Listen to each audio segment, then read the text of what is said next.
Hello everyone. Before we start, make sure to like and subscribe to the channel and leave a comment with where you're from and what time you're watching. That way, YouTube will keep showing you stories just like this one.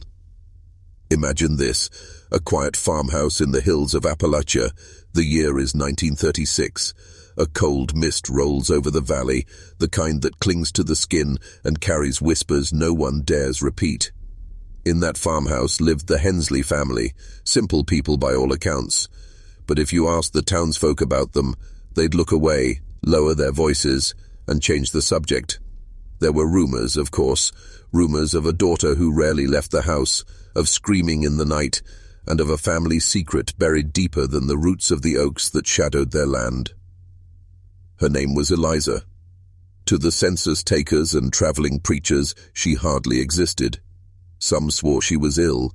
Others said she was strange, touched by something unholy. Few ever saw her, and those who did claimed her pale, hollow-eyed face lingered in their minds for years. They said she pressed her hands against the upstairs window like a prisoner, her eyes pleading for something no one dared give. And then one day, she was gone.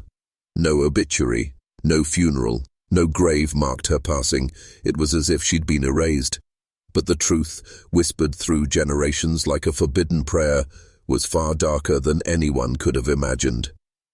They say Eliza didn't die of illness. She wasn't taken by an accident.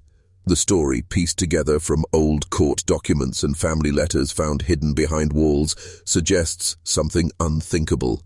Eliza was buried alive by the very people meant to love her. Why? That is the question that has haunted this valley for nearly a century, and tonight, you'll hear the truth, a story no one was ever supposed to tell. Because what happened to Eliza Hensley was not an accident, and it was a ritual of shame, secrecy, and control, and the most disturbing part, her family believed they were doing the right thing. The Hensleys were not outsiders. In fact, they were among the oldest families in that part of the Appalachians, with roots stretching back before the Civil War.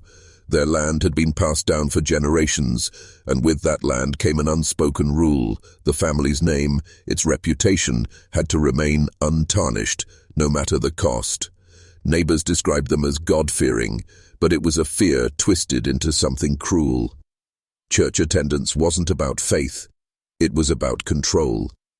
Behind the heavy oak doors of that farmhouse, religion was weaponized, and Eliza, from the moment she could speak, bore the brunt of that burden. Old letters recovered decades later hint at what life inside those walls was like. A cousin who escaped to Ohio wrote of a dark room where Eliza spent most of her days. She wasn't allowed to attend school, she wasn't allowed to speak when company came, and whenever she cried, her father's heavy boots would stomp across the wooden floorboards, followed by silence, then the kind of silence that feels heavier than any scream. What made Eliza different? Some accounts claim she was simple-minded, a cruel term often used back then for anyone with developmental or mental health challenges. Others whispered something more scandalous, that she had been taken advantage of by someone within her own bloodline. No one could agree on the details, but everyone agreed on one thing. The Hensleys' greatest fear was that their secret would leave that farmhouse and spread through the valley.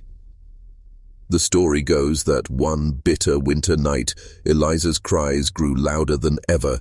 They say you could hear her voice echoing through the hollers, carrying words most folks couldn't make out, pleas for freedom, for forgiveness. And that night, a decision was made that would haunt their bloodline for generations. Her father and brothers dug a hole out back, near the family cemetery, where no stranger ever walked. They waited until the lanterns in town burned out and the dogs stopped barking, and under the cover of night, they carried her there. She was alive. The horrifying truth is this: Eliza Hensley did not simply vanish. Her family made her vanish, and what they did next, how they ensured no one would ever know, is almost beyond belief. The few fragments of evidence we have paint a picture almost too horrific to imagine. The ground that night was hard with frost. The men worked silently, their shovels cutting into the earth like they'd done it before. Some say Eliza begged them to stop. Others claim she had gone beyond pleading, her voice cracked and hoarse from years of crying out to no one who would listen. What we do know is that she was not bound. She was not gagged. It wasn't necessary. Where could she run? She had never been farther than the edge of the woods. They placed her in the shallow grave, wrapped not in a coffin, but in a thin, stained sheet, almost like they wanted her erased, not buried. Old stories whisper that her mother wept quietly as the soil covered Eliza's face, her pale hands clawing upward until the last handful of dirt silenced her forever.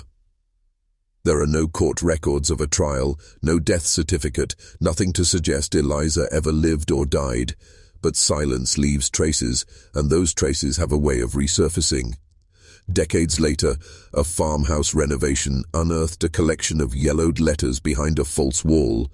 They were never meant to be found. One was written by Eliza's sister, many years after the night she was buried. In it, she confessed that they thought they were doing God's work, that Eliza had been possessed by shame and sin. No details, no names, just guilt dripping off every word, guilt that festered for a lifetime. When the letter surfaced in the 1980s, local authorities refused to reopen the case. Too much time had passed, too many people were gone. But whispers began again. Old men at the diner would shake their heads and mutter that the Hensley family got what was coming, because according to local law, what happened after Eliza's death was almost as chilling as the crime itself. Livestock began dying without explanation. Two of her brothers met. Violent, strange ends. One crushed under his own wagon, another found in the same woods where they once hid from her screams. And people swear that on misty nights you can still hear something, an echo, a voice, carried on the wind near the family cemetery, a sound like fingernails against wood, coming from under the earth. But folklore and truth often blur. So what is real? What happened to the rest of the family, and why did they take their secret to the grave? By the 1940s, the Hensley name had become more curse than lineage. The surviving family members retreated deeper into their isolation. They stopped attending church. They stopped trading with the neighbors. Some say they feared the law. Others claim they feared something far worse. Whether you believe in justice from beyond or not, there's no denying that what happened next made even the most skeptical townsfolk lower their voices when speaking the Hensley name. Eliza's father, Henry Hensley, grew paranoid. Letters from a distant cousin suggest he barely slept, claiming that each night he heard her voice calling his name from the edge of the woods. He refused to enter the family cemetery. Even daylight could not coax him near it. And then, as if fate itself was watching, Henry was found one morning on the porch, his eyes open, his mouth twisted in what some described as pure terror. The coroner wrote it off as heart failure, but those who saw him whispered that it looked more like he'd seen a ghost. After Henry's death, the remaining Hensleys scattered. One brother moved north to Detroit, another took work in the coal mines of Kentucky. None of them prospered. Accidents seemed to follow. The Detroit brother was found dead in a boarding house, clutching a Bible so tightly they had to break his fingers to remove it. The miner was buried in a collapse that killed no one else. And then there was Anna, Eliza's younger sister, the one who had penned the hidden letter decades later. She alone stayed near the old farmhouse, though it had fallen into ruin. Some say she stayed out of guilt. Others believe she felt bound to that cursed patch of land. People who claim to have met her describe a woman haunted, muttering prayers to no one, lighting candles near the unmarked patch of earth where the family cemetery lay. She would say one thing over and over: we should have let her live. It was Anna's letter that reignited the story in the late 20th century. Without it, Eliza's name would have been lost forever. But Anna's confession raised more questions than it answered, chief among them: what exactly did the Hensleys believe Eliza had done? What sin could justify something so monstrous in their minds? When researchers dug deeper into the Hensley past, the fragments of old rumors began to coalesce into something even darker than anyone expected. There were persistent whispers that Eliza had borne a child. No official records confirm this, but several oral histories from elderly locals mention a baby that never should have been. If true, the obvious and disturbing question remains, who was the father? Some speculate it was a stranger passing through, but others insist the truth was much closer to home. In tightly wound rural communities of that era, scandal could destroy entire bloodlines. The mere hint of incest or sexual abuse could brand a family forever. And for the Hensleys, who clung desperately to their image of pious respectability, that shame may have felt worse than murder. It's here that the story takes its most disturbing turn. Not only did they silence Eliza, they may have erased all traces of her child as well. Local legend claims an infant's bones were once unearthed near the same patch of unmarked ground. Nothing was ever proven, and by then too many decades had passed for the evidence to speak clearly, but the fact that the rumor persisted for generations speaks volumes. If the family believed their sins were buried, they were wrong. Secrets have a way of surfacing. By the 1980s, genealogists tracing the Hensley line stumbled across Anna's hidden letter, and the truth began to leak into the world beyond that forgotten hollow. The County Historical Society tried to ignore it. The local church called it slander. But the story wouldn't die, because deep down, the people who lived there had always known. They'd heard the cries in the night. They'd seen the pale figure in the window. They'd chosen silence over action. And here's where the story shifts from history to something else, because if you talk to people in that valley today, they'll tell you the curse of Eliza Hensley isn't just folklore. They'll lower their voices and glance at the woods, even in daylight. They'll tell you her name if they dare, and insist they've heard footsteps on the old porch long after the house collapsed into rot. If you're still watching, you're already braver than most. Tell us in the comments, what would you have done if this was your bloodline? By the early 2000s, the Hensley farmhouse was nothing more than a skeleton of rotting boards and sagging beams. Nature had reclaimed the land, but the stories only grew louder. Paranormal investigators came and left shaken, claiming their equipment malfunctioned near the unmarked graves. Locals would not guide outsiders there after dark. Even those who dismissed the supernatural admitted there was a weight in the air, a heaviness that pressed on the chest, as if the land itself remembered what had been done. What fascinates historians isn't only the horror of Eliza's death, but the way the community enabled it through silence. Generations of neighbors claimed ignorance, but old property records and census notes reveal a different truth. There were visitors, preachers, even census takers who wrote in the margins about a girl upstairs. People knew, and they looked away. Why? Because it was easier to preserve the illusion of piety than confront a brutal reality. That's what makes this story so unsettling. It wasn't just one family's crime, it was an entire community's sin of omission. In an interview conducted before her death, an elderly woman who grew up near the Hensleys whispered something chilling. "We heard her crying," she said.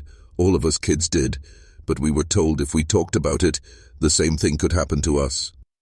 Her words suggest fear hung over that hollow like a fog, silencing those who might have saved Eliza. The question that haunts this story isn't just what happened to her, it's how many people stood by and allowed it. Even now, some of the Hensley descendants refuse to speak publicly. They've changed their names, scattered across the country. A few have returned to that valley for family funerals, but they never stay long. One man, who admitted he was Eliza's great-nephew, told researchers, "Some things are better left buried. She wasn't the only one." He refused to elaborate, leaving behind more questions than answers. And maybe that's the most disturbing part.